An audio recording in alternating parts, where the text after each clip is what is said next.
मेरे प्यारे दोस्तों, भाइयों और बहनों, आप सबका राधा कृष्ण भक्ति ज्ञान चैनल में स्वागत है। आज मैं आप सबको श्री कृष्ण को गांधारी का श्राप और भीष्म द्वारा श्री कृष्ण की स्तुति की कथा आप सबको सुनाने जा रही हूँ, जो कि बड़ी अच्छी और मन को प्रसन्न लगने वाली है। तो चलिए दोस्तों, आप सबको कथा सुनाती हूँ। भगवान श्री कृष्ण कहते हैं कि हे धृतराष्ट्र, आप तो पांडवों के बल शौर्य को जानते हुए भी अपने पुत्रों को अंकुश में नहीं रख सके। आप तो विद्वान हैं, धर्म अधर्म के अंतर को जानते हैं। जो राजा देश काल को जानते हुए भी गुण और अवगुण को नहीं जान लेता, वह कल्याण को कैसे प्राप्त हो सकता है। यह युद्ध भी आपके पुत्र मोह के अपराध के कारण ही हुआ है। आपने सदैव दुर्योधन के उन अत्याचारों को अनदेखा किया जो उसने पांडवों पर किए थे। अब प्रायश्चित के काल में आपका इस प्रकार से क्रोध करना कदापि उचित नहीं है। श्री कृष्ण की बातों को सुनकर धृतराष्ट्र आत्मग्लानि से भर गए और बोले, हे केशव, आपने जो कहा उचित ही है। मैंने ही पुत्र मोह में पड़कर अपने कुल का विनाश किया है। मैं ही धर्म पथ से विचलित हो गया था। अब मेरा क्रोध दूर हो गया है और मैं वन में जाकर पश्चाताप करना चाहता हूँ। इस बार श्री कृष्ण के संकेत पर भीम ने धृतराष्ट्र को नमन किया तो उन्होंने उसे गले से लगाकर आशीर्वाद दिया, परंतु युद्ध में हताहत हुए अपने पुत्रों और सहोदरों के विषय में गांधारी का दुख और क्रोध शांत नहीं हुआ।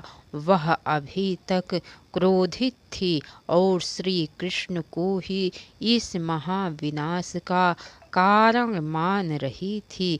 गांधारी ने कृष्ण से कहा, हे माधव, विधाता जो करता है ठीक ही करता है, उसके लिए कोई कार्य कठिन नहीं है।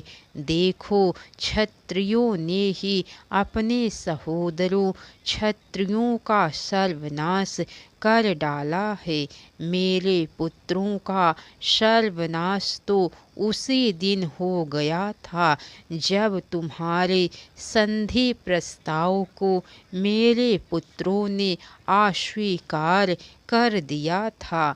महामति भीष्म जी और महात्मा विदुर ने तो मुझसे उसी समय कह दिया था कि मैं अपने पुत्रों की मोह ममता छोड़ दूं। उनकी दृष्टि मिथ्या कैसे हो सकती थी। कृष्ण पांडवों और कौरव आपस की फूट के कारण ही नष्ट हुए थे, किंतु तुमने समर्थ होते हुए भी इन्हें रोकने का प्रयास क्यों नहीं किया। तुम चाहते तो मन वचन और शक्ति से इन्हें समझा सकते थे, किंतु तुमने अपनी इच्छा से ही मेरे पुत्रों का संहार कर डाला है। एकाएक गांधारी के चेहरे पर क्रोध की चिंगारियां फूटने लगी। वह बोली, हे कृष्ण, जैसा तूने मेरे वंश के साथ किया है वैसा ही तेरे वंश के साथ भी होगा। मैं तुझे साफ देती हूँ कि तेरे वंश के लोग भी परस्पर लड़ते हुए नष्ट हो जाएंगे और तुम एक साधारण सी वजह से अनाथ की भांति मारे जाओगे। आज यहाँ भरत वंश की स्त्रियां अपने सुहाग और पुत्रों के लिए विलाप कर रही हैं। इसी प्रकार तुम्हारे कुटुंब की भी स्त्रियां अपने सुहाग पुत्रों और बंधु बांधुओं के लिए सिर पकड़ पकड़ कर रोएंगी। गांधारी के कठोर वचन सुनकर भी श्री कृष्ण मुस्कुराए और शांत भाव से बोले, हे माते, मैं जानता हूँ कि यह बात इसी प्रकार से होगी। आपने जो होना है उसी के लिए शाप दिया है। मैं जानता हूँ कि मनुष्य तो क्या, देवता या असुर भी वृष्टिवंशियों का संहार नहीं कर सकते। इनका संहार तो दैवी कोप से ही होगा। ये यदुवंशी आपस में ही लड़ लड़ कर मर जाएंगे। श्री कृष्ण की बात सुनकर पांडव विचलित हो उठे, पर श्री कृष्ण ने मुस्कुराकर उन्हें शांत कर दिया और कहा, हे राजन, हमें इन बातों में अपना समय नष्ट ना करके मृतक वीरों का दाह संस्कार संपन्न करना चाहिए और पितामह भीष्म भी खैर खबर लेनी चाहिए। वे सरसैया पर पड़े पड़े सनई सनही शांत हो रहे हैं।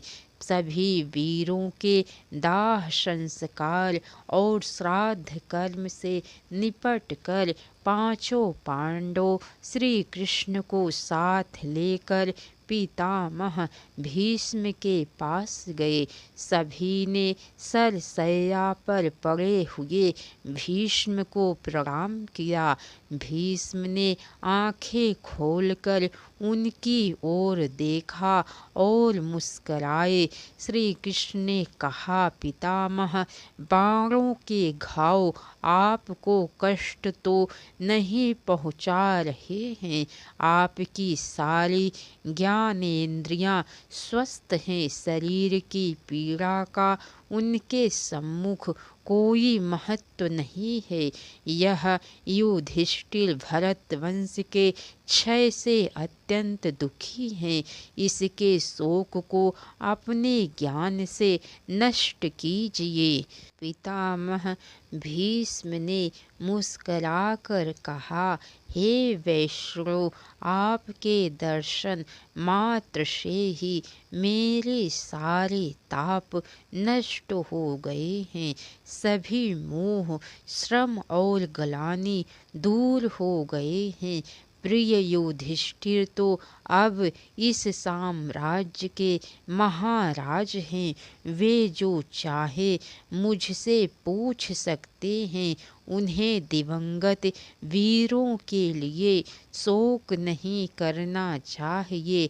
जीवन और मृत्यु के इस चक्र से आज तक कोई नहीं बच सका है। विधाता के संधान को रोकना इस क्षुद्र मानव के बस में कहाँ है। उसके बाद युधिष्ठिर के पूछने पर भीष्म पितामह ने युधिष्ठिर को राजधर्म, प्रजा धर्म, आश्रम धर्म, आचार धर्म, सत्य, तप, दम, दान, अहिंसा, ब्रह्मचर्य, शांति आदि अनेक विषयों पर विशद ज्ञान दिया और श्री कृष्ण की स्तुति करते हुए सूर्य के उत्तरायण आने पर अपना भौतिक शरीर छोड़ दिया।